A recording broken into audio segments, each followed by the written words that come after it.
আকাশে ওঠার মাত্র ৪০ সেকেন্ড পরই এয়ার ইন্ডিয়ার বোয়িং 787-এ কি এমন ঘটেছিল যে দুটি ইঞ্জিনই একসাথে থেমে গেল? ভারতের ভয়াবহ ওই বিমান দুর্ঘটনার চাঞ্চল্যকর তথ্য এবার বেরিয়ে এসেছে। ব্ল্যাক বক্সে ধরা পড়েছে রহস্যময় কথোপকথন। প্রশ্ন উঠছে, এটি দুর্ঘটনা নাকি ষড়যন্ত্র, প্রযুক্তিগত ত্রুটি নাকি ভয়াবহ মানবিক ভুল? বিস্তারিত জানাচ্ছেন ইশতিয়াক হোসেন। पूरा इसके ऊपर ऐसे ही गिर गया है, बता दो। बहुत पब्लिक आई है। ভারতের আহমেদাবাদে ঘটে যাওয়া এয়ার ইন্ডিয়ার ভয়াবহ বিমান দুর্ঘটনার প্রাথমিক তদন্ত প্রতিবেদন প্রকাশ পেয়েছে।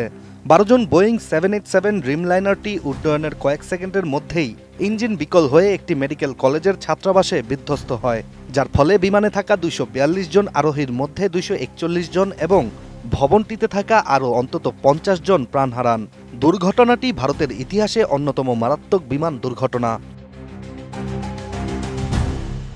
বিবিসির একটি প্রতিবেদনে তদন্তকারীরা জানিয়েছেন, বিমানের জ্বালানি সরবরাহের দুইটি সুইচ একই সাথে রান অবস্থা থেকে কাট অফ অবস্থায় চলে গিয়েছিল, যার ফলেই ইঞ্জিনে জ্বালানি সরবরাহ বন্ধ হয়ে যায়।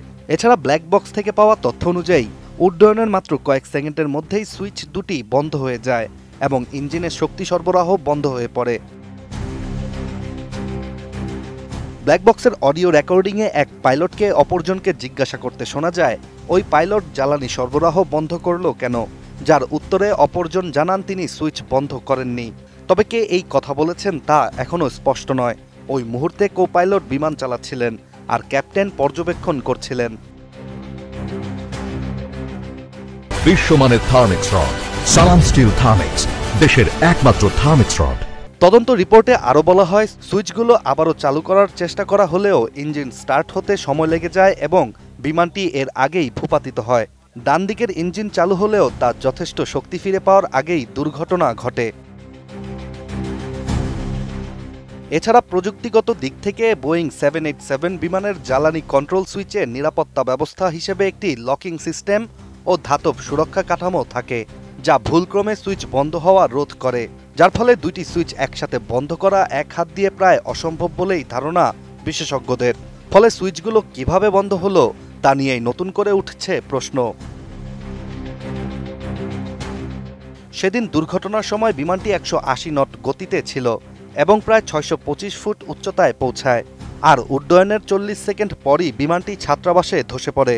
তখন র্যাট এয়ার টারবাইন স্বয়ংক্রিয়ভাবে চালু হয়েছিল, যা বোঝায় উভয় ইঞ্জিনই সম্পূর্ণ বিকল হয়ে পড়েছিল। এছাড়া প্রতিবেদনে আরও জানানো হয়, বিমানটির ল্যান্ডিং গিয়ারও নামানো অবস্থায় ছিল, যা দেখে অনুমান করা হয় উড্ডয়নের পর গিয়ার তোলার সময়ই পাইলটদের হাতে ছিল না। বিশেষজ্ঞদের ধারণা, একসাথে ইঞ্জিন বিকল হয়ে পড়লে পাইলটদের মনোযোগ সরাসরি ফ্লাইট রক্ষা করতেই ব্যস্ত থাকে, গিয়ার ওঠানো তখন গুরুত্ব পায় না। তদন্তকারীরা এই ঘটনায় ইচ্ছাকৃত কিংবা যান্ত্রিক ত্রুটি কোনটি ছিল তা নিশ্চিত হতে পারেননি এখনও। তবে সুইচ বন্ধ হওয়ার ঘটনায় মানুষের হস্তক্ষেপ না থাকলেও সম্ভাব্য সফটওয়্যার বা ইলেকট্রিক সিস্টেমের ত্রুটি নিয়ে পরীক্ষা চালানো হচ্ছে।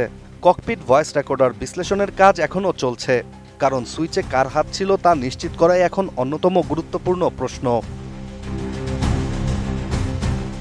Ishtiaq Hossain, ATN news.